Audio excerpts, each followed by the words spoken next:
What if the difference between success and failure isn't training harder but thinking better? David Goggins discovered a weapon more powerful than physical strength: his mind, and he learned to program it like software. This is the story of mental rehearsal. David Goggins had survived Hell Week. He'd become a SEAL. He'd conquered physical challenges most people couldn't imagine, but he kept hitting a wall. Fear. Before major operations, before difficult training evolutions, before extreme challenges, his mind would flood with doubt. What if I fail?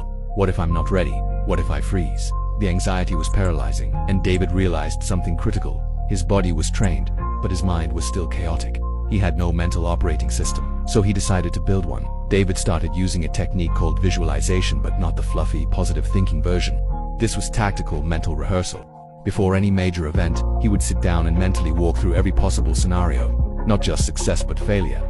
He'd visualize himself struggling, panicking, wanting to quit, and then he'd visualize himself pushing through anyway. He'd script his responses to pain, fear, and exhaustion ahead of time. When I hit mile 50 and my body breaks down, I will not negotiate. I will keep moving. He was programming his subconscious with commands that would activate under stress. By the time the actual event started, his mind had already been through it 100 times. The results were immediate. During a particularly brutal training mission, everything went wrong just like David had visualized.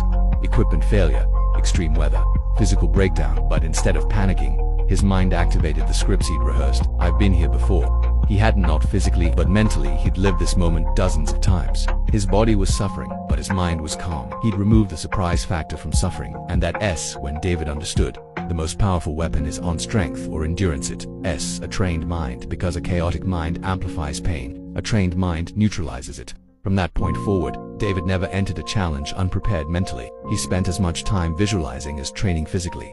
He built mental scripts for every scenario. And when race day came, his mind was a weapon, calm, focused, and unbreakable. David learned that your mind is either your greatest asset or your biggest liability, and the difference: training. Just like muscles need reps, your mind needs rehearsal. If you don't program it intentionally, it will run on fear and chaos by default. But if you train it, you become unstoppable. The principle David used throughout his career was, mental rehearsal removes chaos from suffering.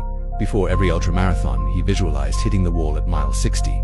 Before every challenge, he scripted his response to pain. This wasn't wishful thinking, it was tactical preparation. He realized that most people fail not because they're physically weak, but because they're mentally surprised. When pain hits unexpectedly, the mind panics. But when pain arrives exactly as rehearsed, the mind stays calm. David's visualization wasn't about imagining perfect outcomes, it was about preparing for worst-case scenarios and scripting resilience in advance. By the time the suffering arrived, it felt familiar, and familiar suffering, that's manageable. That's why his mind became his most powerful weapon.